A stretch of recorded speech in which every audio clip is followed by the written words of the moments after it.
राधे राधे, जय Shri Krishna. Chocolate mummy से मैं सीमा सिंह आपका स्वागत करती हूँ। आज मैं आपको बचबारस की प्रमुख प्रमुख व्रत कथाएं सुनाने जा रही हूँ। आइए पहली कहानी सुनते हैं। भादवे मास का महीना आया, बचबारस का दिन आया। इंद्र की इंद्राणियां गाय माता का पूजन करने के लिए धरती पर आई, तो उन्हें एक गाय दिखाई दी। इंद्र की इंद्राणियां गाय की पूजा करने लगी। आगे से पूजा करती तो गाय सींग से मारती, पीछे से करती तो गाय लात और पूंछ से मारती। तब इंद्र की इंद्राणियां गाय माता से बोली कि हे गाय माता, हम तो तुम्हारी पूजा कर रहे हैं और तुम हमें ही मार रही हो। गाय माता बोली कि मुझ अकेली की क्या पूजा करती हो, बछड़ा सहित गाय की पूजा करो। इंद्र की इंद्राणियों ने उसी समय दर्भ का बच्चा बनाया और गाय के पास बैठा दिया और उसके ऊपर अमृत के छींटे दे दिए। इससे वह बछड़ा जीवित हो गया और गाय का दूध पीने लगा। इंद्राणियों ने उसके बाद गाय माता सहित बछड़े की पूजा करी और पुनः अपने लोक में चली गई। शाम को गाय अपना बछड़ा लेकर घर आई, तो गाय की मालकिन बछड़ा देखकर गाय माता से बोली कि मैं तुझे घर में नहीं आने दूंगी। तू अपने लिए बच्चा लेकर आई, मेरे लिए बच्चा क्यों नहीं लाई? तो गाय माता अपनी मालकिन से बोली कि हे मालकिन, इस साल मैं अपने लिए बच्चा लेकर आई हूँ, अगले साल आपके लिए लेकर आऊंगी। इस तरह समय बीतने लगा। साल भर बाद दोबारा बचबारस का दिन आया। गाय माता अपने बछड़े सहित उस दिन वन में चल रही थी। इंद्र की इंद्राणियां पूजा करने के लिए पुनः धरती पर आई, तो वे उसी गाय और बछड़े की पूजा करने लगी। फिर से गाय आगे से पूजा करती तो सींग से मारती, पीछे से करती तो पांव और पूंछ से मारती। इंद्राणियां बोली कि अरे गाय माता, पिछले साल ही तो आपको बच्चा दिया था, अब आपको और क्या चाहिए? तो गाय माता इंद्राणियों से बोली कि पिछले साल आपने मुझे बच्चा दिया, इस साल आप मेरी मालकिन को बच्चा दीजिए, नहीं तो वह मुझे घर में नहीं आने देगी। जब तक आप मेरी मालकिन को बच्चा नहीं देंगी तब तक मैं आपको पूजा करने नहीं दूंगी। फिर से इंद्र की इंद्राणियों ने दर्भ का बच्चा और दर्भ का ही पालना बनाया और उस पालने को गाय के सींगों से बांध दिया और बच्चे को उसमें लिटा दिया। फिर इंद्राणियों ने बच्चे के ऊपर अमृत का छींटा दिया, तो वह बच्चा जीवित हो गया। इंद्राणियां गाय और गाय के बछड़े का पूजन करके पुनः अपने लोक में चली गई। गाय बच्चे को लेकर घर आई। गांव की सारी औरतें सेठानी जी से कहने लगी कि सेठानी जी, आपकी गाय आपके लिए बच्चा लेकर आई है। यह सुनकर सेठानी बहुत खुश हुई। उसने गाजे बाजे के साथ मंगल गीत गाते हुए गाय और बछड़े को घर के भीतर लिया। गाय माता ने सेठानी को बच्चा दिलाया। सेठानी को गाय की सेवा का फल मिला। हे गाय माता, जैसे आपने सेठानी को गाय की सेवा का फल दिया, वैसे सबको देना। छोटी की खरी, अधूरी की पूरी। एक बार एक गांव में अकाल पड़ गया। तब गांव के साहूकार ने तालाब बनाया, परंतु उसमें पानी नहीं आया। साहूकार ने पंडितों से पूछा कि तालाब में पानी क्यों नहीं आया? तो पंडितों ने कहा कि जब तुम अपने एक पोते की बलि दे दोगे तो इसमें पानी आ जाएगा। साहूकार ने सोचा कि एक पोता जाएगा, परंतु अगर तालाब में पानी आ गया तो पूरे गांव का भला हो जाएगा। परंतु बेटे की बहू से कैसे बात की जाए? तब साहूकार अपने बेटे की बहू से बोला कि बहू, तुम्हारे पीहर से बुलावा आया है। तुम छोटे पुत्र हंसराज को लेकर अपने मायके कुछ दिनों के लिए हो आओ, लेकिन अपने बड़े पुत्र बछराज को यहीं छोड़ जाना। बहू अपने छोटे पुत्र हंसराज को लेकर चली गई। बहू के जाने के बाद साहूकार ने अपने बड़े पोते बछराज की बलि दे दी। इधर बछराज की बलि देते ही वरुण देवता खुश हो गए और तालाब में पानी आ गया। उसके बाद साहूकार ने तालाब पर एक बहुत बड़ा यज्ञ किया। सभी को यज्ञ में बुलाया गया। जब उधर बहू के भाई को पता चला, तो भाई ने अपनी बहन से कहा कि बहन, तेरे ससुराल में तेरे सास ससुर और पति बहुत बड़ा यज्ञ कर रहे हैं, पूरे गांव भर को बुलाया है, लेकिन न तो मुझे बुलाया और न ही तुझे बुलाया। तो बहन अपने भाई से बोली कि भैया, मेरे घर में बहुत काम होगा, इसीलिए वे भूल गए हैं। अपने घर जाने में कैसी शर्म है। मैं अभी चली जाती हूँ।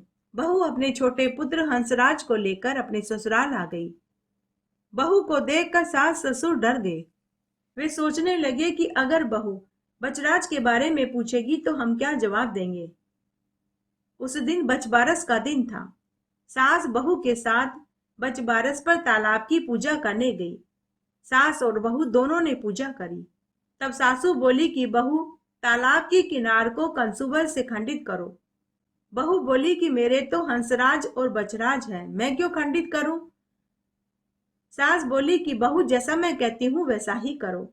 तो बहू ने सासू की बात मान ली और तालाब की किनार को कंसुमल से खंडित कर दिया और फिर बोली कि आओ मेरे हंसराज, आओ मेरे बचराज, लड्डू उठाओ।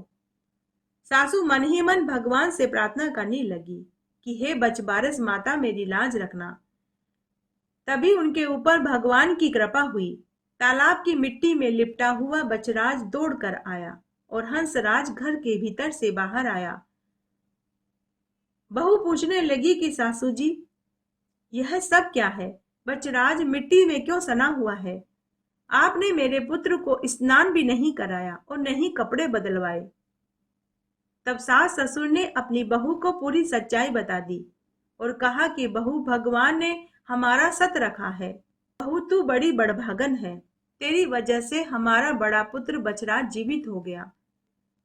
फिर सास ससुर ने अपनी बहू को पूरी सच्चाई बताई कि तालाब में पानी लाने के लिए हमने वरुण देवता को प्रसन्न करने के लिए बड़े पुत्र बचराज की बलि दे दी थी। लेकिन बहू, तुम्हारे सत्य और प्रताप के कारण हमारा बड़ा पुत्र पुनः जीवित हो गया। इसलिए माताएं भी ओघड़े अर्थात गोबर की पाल का तालाब की पूजा करके किनार खंडित करके उस पर लड्डू रखें और अपने बेटे से उठवाएं। खोटी की करी, अधूरी की पूरी।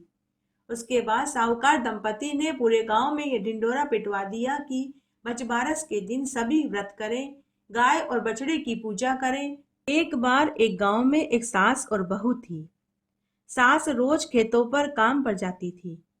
तब एक दिन सास रोज की तरह खेतों पर जाते समय अपनी बहू से बोली कि बहू, गेहूंला और जौला कूट काट कर रांध लेना। सास तो गेहूं और जौ के लिए कह रही थी, किंतु बहू ने गलत समझ लिया। उनके गाय के बछड़ों का नाम भी गेहूंला और जौला था, तो उसने उन्हें काट कूट कर चूल्हे पर रंधने के लिए चढ़ा दिया। शाम को सास खेत से लौटकर आई। उसी समय गाय भी वन से चरकर लौट आई। गोधूली बेला का समय था। सास ने बहू से कहा कि बहू, गेहूंला व जौला को छोड़ दो तो मैं दूध निकाल लूं। बहू ने कहा कि सासू माँ, आपने तो गेहूंला और जौला को कूट काट कर रांधने को बोला था, तो मैंने कूट काट कर चूल्हे पर रंधने के लिए छोड़ दिया।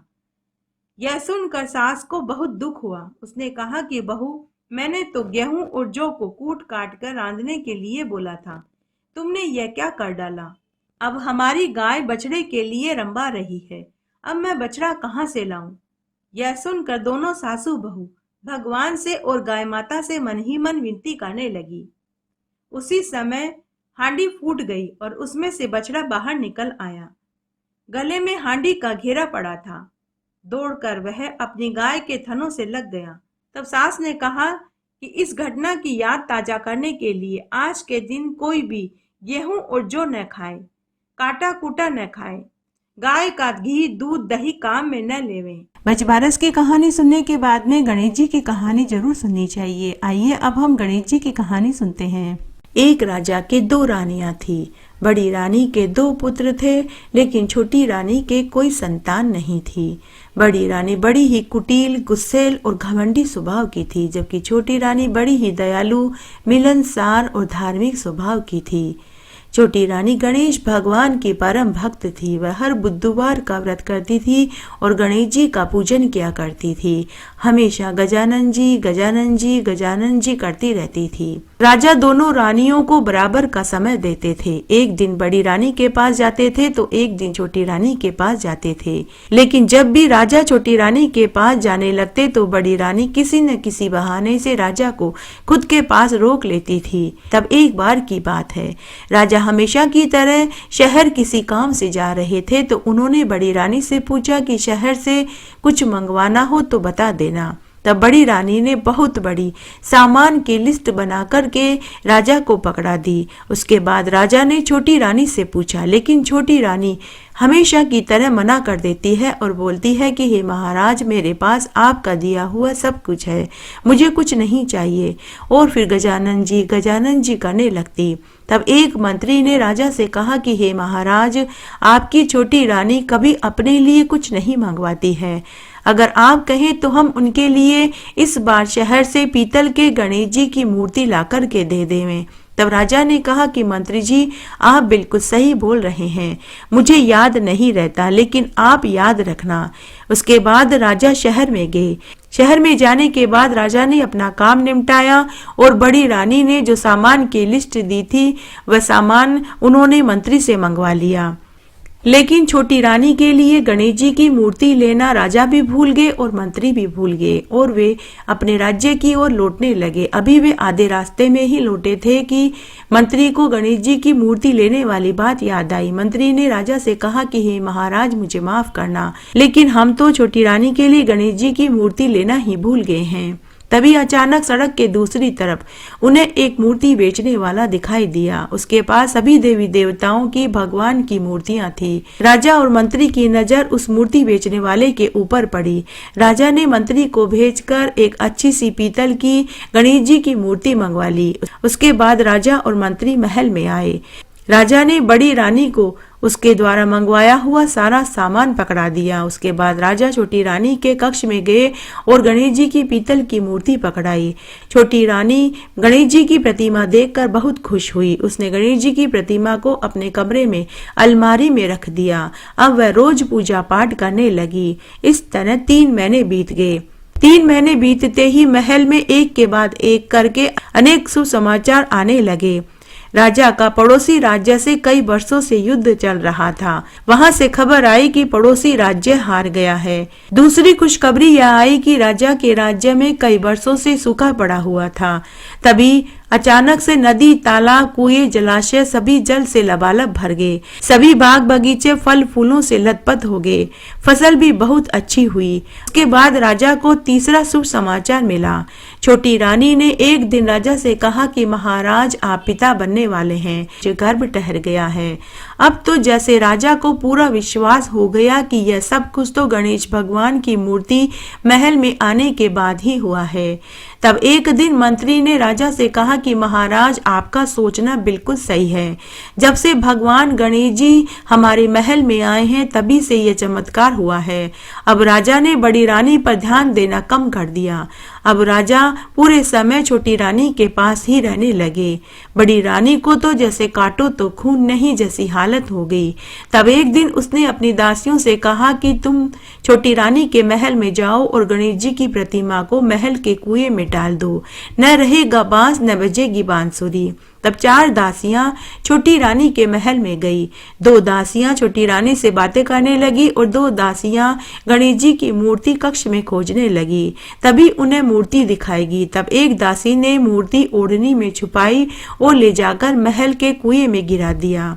उसी रात उस कुएं में एक सोने के फूल वाला पेड़ उग आया। सुबह सभी ने उस सोने के फूल को पेड़ पर देखा तो हर कोई उस फूल को लेना चाहता था, लेकिन जो भी उस फूल को लेने के लिए हाथ बढ़ाता तो फूल और ऊपर हो जाता। यह देखकर सभी दरबारी, मंत्री, बड़ी रानी, दासियां, राजा सभी उस फूल को लेने के लिए वहां पहुंचे, लेकिन वह फूल किसी के भी हाथ में नहीं आया। तभी एक मंत्री का ध्यान गया। उस मंत्री ने राजा से कहा कि महाराज, यहाँ किसी के भी हाथ में यह फूल नहीं आ रहा है। आप छोटी रानी को बुलवाइए, शायद यह फूल उनके हाथ में आ जाए। तब राजा ने एक दासी को भेजकर छोटी रानी को बुलवाया। छोटी रानी वहां आई। उसने आते ही कुएं के पास अपनी झोली फैला दी तो अद्भुत आश्चर्यजनक चमत्कार हुआ। वह सोने का फूल खुद टूटकर रानी की झोली में गिर गया और सोने के गणेश जी की प्रतिमा में बदल गया। यह प्रतिमा हूबहू वैसे ही लग रही थी जैसी राजा शहर से लेकर के आए थे। राजा को और मंत्री को महान आश्चर्य हुआ। राजा ने छोटी रानी से पूछा कि हे रानी, यह कैसे हुआ? यह मूर्ति तो पहले पीतल की थी, अब यह सोने की मूर्ति में कैसे बदल गई और ये कुएं में कैसे आई? लेकिन छोटी रानी को कोई जवाब देते नहीं बना। तभी बड़ी रानी और बड़ी रानी की दासियां वहां खड़ी डर के मारे थर थर कांप रही थी। तभी वहां आकाशवाणी हुई। भगवान गणेश जी बोले कि हे राजा, यह बात तुम अपनी बड़ी रानी और उसकी दासियों से पूछो। राजा ने बड़ी रानी और उसकी दासियों से पूछा, लेकिन वे कुछ नहीं बोली, केवल आंखें नीची करके हाथ जोड़कर खड़ी रही। तभी फिर से आकाशवाणी हुई। गणेश भगवान बोले कि आप सब इस कुएं के जल में झांक कर के देखो, सब पता चल जाएगा। तब राजा, मंत्री, दरबारी सभी कुएं के पानी में झांक कर देखने लगे तो वह पूरा घटनाक्रम जो बड़ी रानी ने दासियों से कहा। फिर दासियां छोटी रानी के महल में गई, मूर्ति चोरी करी और मूर्ति को लाकर कुएं में डाला। वह दृश्य कुएं के पानी में साफ साफ दिखाई देने लगा। राजा ने उसी समय बड़ी रानी और चारों दासियों को हमेशा हमेशा के लिए पुराने महल में भेज दिया और छोटी रानी को गले से लगा लिया। उसके बाद राजा ने राज्य में बहुत सुंदर गणेश जी का विशाल मंदिर बनवाया। साथ ही महल में भी गणेश जी का मंदिर बनवाया और उस मंदिर में वही सोने की मूर्ति स्थापित कर दी और पूरे राज्य में यह ढिंडोरा पिटवा दिया कि सभी को भगवान गणेश जी की पूजा करनी चाहिए, बुधवार का व्रत करना चाहिए। उसके बाद राजा छोटी रानी के साथ हर बुधवार का व्रत करने लगा और रोज गणेश जी की पूजा करने लगा। उसके बाद 9वें महीने में छोटी रानी को एक सुंदर पुत्र पैदा हुआ। सभी इस जीवन का सुख भोग कर बैकुंठ को प्राप्त हुए। घटती हो तो पूरी हो तो परवान चढ़े, भूले बिसरे नाम तेरे भंडार में भरे। इस प्रकार आज मैंने आपको बचवारस के दिन सुनी जाने वाली सभी कहानियां एक साथ सुनाई, साथ ही गणेश जी की कहानी सुनाई। आशा करती हूँ यह आपको जरूर पसंद आएगी। मेरे साथ बने रहने के लिए आपका धन्यवाद। आगे की कथा कहानी के लिए भी आप इसी तरह मेरे साथ बने रहें। धन्यवाद।